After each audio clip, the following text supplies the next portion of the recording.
আসসালামু আলাইকুম বন্ধুরা, এআই ইসমাইল টেক চ্যানেলে আপনাদের সবাইকে স্বাগতম। বন্ধুরা, আজ আপনাদের মাঝে অসাধারণ একটি ট্রিক শেয়ার করব। এই ট্রিকটা হলো, আপনার মোবাইলে কেউ যদি কল দেয় তাহলে মোবাইল বন্ধ বলবে, বাট সিম চালু থাকবে এবং আপনি কল করতে পারবেন সবাইকে, আর যে কল করবে সেই বন্ধ পাবে। তাই এই সেটিংটা চালু করতে চাইলে আপনাকে আপনার মোবাইলের ডায়াল প্যাডে এমন একটি কোড আছে যেটা ডায়াল করতে হবে সেটিং অন করার জন্য। তাই কিভাবে করবেন সেই সব বিষয়ে বিস্তারিত জানতে ভিডিওটা এ টু জেড সম্পূর্ণ দেখবেন। আর আমার এই চ্যানেল নতুন দর্শক হয়ে থাকলে ভিডিওতে লাইক, শেয়ার, চ্যানেলকে সাবস্ক্রাইব করবেন নতুন নতুন টেকনোলজির বিষয় রিভিউ পেতে, এবং কমেন্ট করে জানাবেন আপনারা কোন কোন রিভিউ দেখতে চান। তো ওকে বন্ধুরা, আমার মোবাইলের স্ক্রিনে চলে যাই। আমার মোবাইলের স্ক্রিনে চলে আসলাম। তো বন্ধুরা, আপনার মোবাইলে ধরুন কেউ যদি কল দেয় শুধু বন্ধ পাবে, কিন্তু আপনার মোবাইলের সিম চালু থাকবে এবং আপনি অন্য কাউকে কল দিতে পারবেন।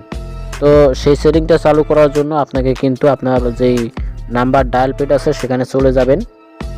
আসার পরে আপনি এখানে ডায়াল করবেন *21*01700#।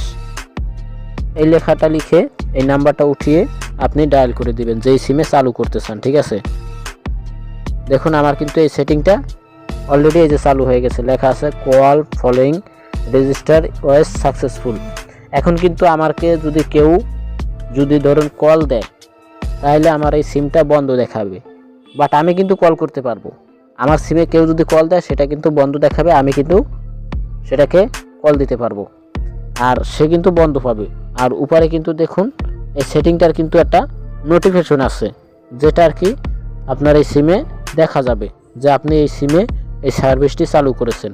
এখন এটাকে যদি আবার বন্ধ করতে চান তাহলে আবার কি করবেন, এবার দিবেন #21# এই লেখাটি দিয়ে আবার ডায়াল করে দিবেন যে এই সিমে চালু করেছেন। এখন কিন্তু দেখুন যেই সেটিংটা চালু করেছিলেন সেটা কিন্তু এখন আবার অফ হয়ে গেছে, যে লেখা আছে ব্যান্ড ডিজেবল। ঠিক আছে, এখন কিন্তু আপনিও কল দিতে পারবেন, আবার আপনাকে তারা কল দিলে সেটা চলে আসবে। আর ওই সেটিংটা চালু করলে কি দেখা যাবে, কেউ যদি কল দেয় সেটা কিন্তু বন্ধ আসবো, আর আপনি কল দিতে পারবেন সবাইকে, যেই কল দেব। তো এই ছিল সেটিংটা চালু করার অসাধারণ একটি ট্রিক বন্ধুরা। তো এই ট্রিকটা ভালো লাগলে অবশ্যই শেয়ার করবেন। তো আজ কিন্তু আপনাদের মাঝে এই পর্যন্তই, পরবর্তীতে আপনাদের মাঝে আবার নতুন কোনো এপিসোড নিয়ে আসবো। ততক্ষণে ভালো থাকবেন, সুস্থ থাকবেন, আর অবশ্যই কমেন্টে জানাবেন ভিডিওটা কেমন হলো।